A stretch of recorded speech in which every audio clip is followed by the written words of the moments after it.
on est en Espagne, on travaille avec des municipalités ici, on sait comment ça se passe, comment de l'autre côté faire que les municipalités soient que ce vide-là que vous dénoncez n'existe plus et que la coopération, vu que les compétences sont transférées aussi, et la décentralisation fait qu'aujourd'hui, les communautés rurales et les trucs ont quand même les compétences pour pouvoir travailler directement avec ces organisations. Ça, nous l'apprenons de tous nos voeux. Je pense que c'est plus aux autorités, en l'occurrence le consul qui est là, et monsieur le conseiller, qu'il faut adresser cette requête à aller en tout cas un peu plus loin, être un peu plus proactif sur cette dimension et être force de proposition pour les autorités. Sur les autres volets des politiques migratoires, c'est vrai qu'on n'a pas le temps. On n'a pas eu le temps vraiment de développer toutes ces approches où, moi en gros, même sans parler de toutes ces dimensions, je pense que ce qui est fondamental aujourd'hui, c'est surtout la réactivité de nos États, à ne pas signer n'importe quoi. C'est ça, parce que tout est dans la coopération. C'est ces politiques, ce qu'ils signent qui vont impacter sur nous, sur notre vécu, sur toutes les politiques, sur les départs, sur les retours. Et ça, à mon avis, c'est fondamental. Et ça, je fais seulement le joint en disant à Aïe que c'est vrai que consolider les positions des acteurs de co-développement, de plus en plus, je pense qu'on n'est pas arrivé à là, mais c'est une réalité. Parce que sur toutes les politiques maintenant, en tout cas en France, nous avons réussi, au sein d'un conseil qui est en train de se mettre en place depuis les assises de la solidarité internationale lancées par François Hollande, où la migration fait partie de ce collectif, en tout cas les associations qui représentent les migrants, où le Forum fait partie de ce conseil de combien, peut-être une dizaine, une vingtaine de membres, qui est le Conseil national pour le développement et la solidarité internationale. Toutes les questions migratoires seront, avant d'être en tout cas qu'il y ait de légifération ou autre, discutées et la diaspora est représentée. Prendre notre place, parce qu'on ne va pas nous donner notre place si on ne va pas, en tout cas dans ces instances. Donc ces questions-là, la question est ouverte, hein, est-ce que la diaspora est acteur du développement? Si, maintenant il faut que la diaspora s'organise, et comme le disait tout de suite Arthur, c'est en étant dans les grands groupes, en s'associant de plus en plus qu'on va représenter un poids. Mais si on prend une question pour les Sénégalais d'Espagne, les Sénégalais de France, les Sénégalais des États-Unis, et le but pour nous, la fondation, quand on a créé la fondation des immigrés, c'était savoir une convergence de vues, d'idées, de propositions, et je pense que c'est toujours à l'actualité, quoi, de dynamiser ces cadres militaires. Gracias, Javi. Bien, merci.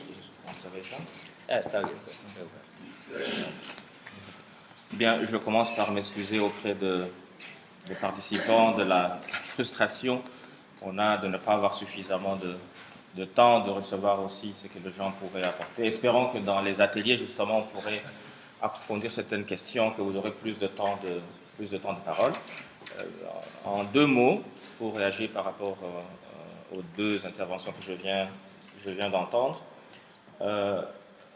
Commençons par l'importance de ce qu'on peut appeler les migrants, le rôle de diaspora technique ou scientifique. Je crois que le rôle, c'est justement dans cette activité de réflexion et de partage d'expérience en termes de think tank. Les think tanks, s'ils sont intellectuels, c'est qu'ils doivent servir à quelque chose. Je crois qu'ils ont la responsabilité d'analyser tout ce qui existe, de voir ce qui marche, ce qui ne marche pas, et d'essayer vraiment de réfléchir. Il ne faut pas qu'on leur demande de faire ça, ils doivent le faire eux-mêmes. Et quand ils l'ont fait, il faut qu'ils passent aussi à l'acte. Il ne faut pas faire de la réflexion abstraite, théorique et tout ça. Il faut vraiment avoir une réflexion appliquée pour descendre sur le terrain. Et ça rejoint alors la préoccupation qui a été soulevée ici. D'abord sur le statut des migrants.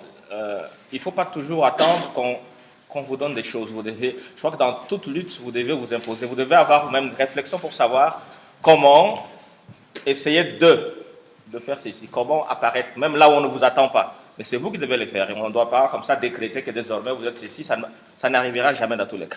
Ça n'arrivera pas. Mais c'est vous-même qui devez trouver des stratégies pour vous imposer, trouver des créneaux où vous êtes là. Et là, on a d'autres diasporas. Donc, la question de la diaspora n'est pas une question nouvelle. Il y a d'autres diasporas allemandes qui ont fait des choses. Essayons de nous inspirer de ce que ces diasporas-là ont fait pour arriver aux résultats significatifs. La question de déficit dans les collectivités territoriales. Moi, j'ai un exemple. J'ai simplement un exemple que j'ai partagé avec un ami chilien à l'époque, que j'ai rencontré pendant que j'étais doctorant à Louvain-la-Neuve, à l'UCL, qui m'avait expliqué un peu ce que les Chiliens avaient fait, parce que vous savez que les Chili a aussi connu des dictatures et tout ça, et quand il y a des dictatures, très souvent, c'est les élites qui sont les premiers à partir, parce qu'ils ne supportent pas toujours des situations d'injustice. Donc, les Chili a été, en plus de Haïti, qui est connu pour les mêmes raisons d'ailleurs de dictature, qui était connu parmi les grandes diasporas dans le monde, les Chiliens ont réfléchi sur la manière de rentrer dans leur pays et de bouger les choses dans leur pays. Et ce qu'ils avaient choisi comme terrain de chute, c'était ne pas rentrer dans la capitale, parce que c'est surtout dans la capitale qu'il y a des compétitions au niveau politique et autres, mais ils sont partis dans les campagnes, dans les coopératives, comme il y avait quand même ce modèle dans la société latino-américaine. Ils sont rentrés dans les coopératives rurales, tout à fait, hein, mais en faisant un travail préalable d'identifier qui est où, qui fait quoi, ainsi de suite, comment on peut s'organiser à partir d'ici pour atterrir dans telle coopérative, au village. Et quand vous arrivez au pays, personne ne s'occupe de vous quand vous allez au village, hein, on dit ouf, bon débarras et tout ça. Mais ils sont partis là-bas travailler dans ces coopératives, pas pour s'imposer dans les coopératives, pour travailler comme n'importe quel coopérateur dans leur société d'accueil d'origine, ces sociétés les ont acceptées.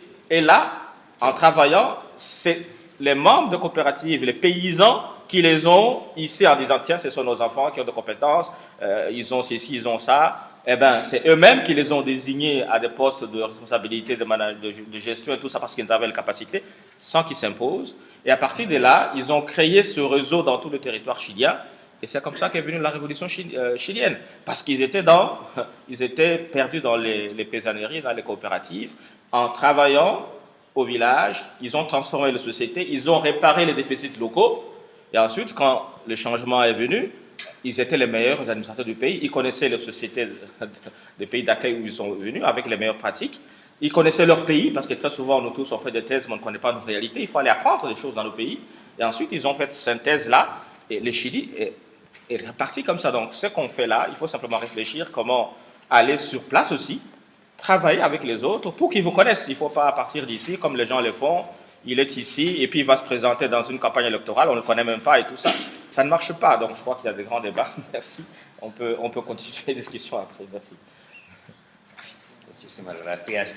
Bien, el debate y las intervenciones continúan en otro formato, por lo tanto, todo lo que haya quedado por decir se puede volver a abordar en los talleres que hay ahora. Si quiere presentar, Sam, como vais. Gracias.